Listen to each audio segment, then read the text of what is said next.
a tots i a totes, agricultors, ramaders, silvicultors, a tots, molt bon any 2011. A Saja, l'organització agrària, ens presentem aquest any a eleccions a càmeres agràries, que seran el 20 de febrer. Nosaltres serà la tercera vegada que ens presentem aquí a Catalunya.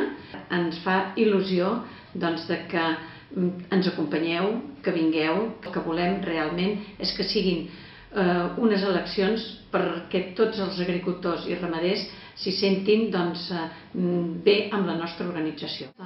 Les 28 persones que conformaran aquesta llista són homes i dones, hi ha un 50% de joves, hem volgut cares noves, hem volgut que hi hagi gent jove, que són el futur, són el nostre futur.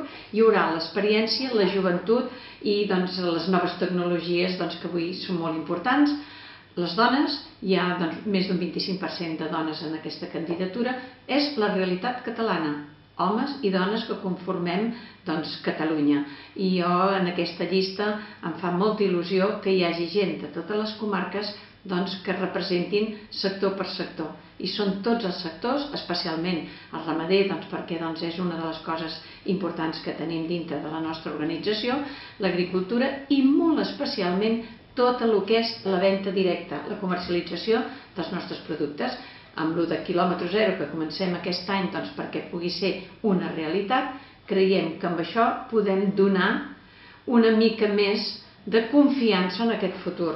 Si podem comercialitzar les nostres produccions directament, sempre tindrem un plus més, esperem, de les nostres rendes. Nosaltres hem fet programes, tant projectes, per homes i dones com pot ser quilòmetre zero, però n'hem fet un d'específic de promocionar la dona rural a través de Rural Activa, de l'associació d'ANFAC, que hem fet un projecte que ja és el segon any, que creiem que és molt important perquè la dona és una peça clau, la dona ha sigut dintre de l'empresa familiar, perquè a Catalunya el que hi ha més és empresa familiar.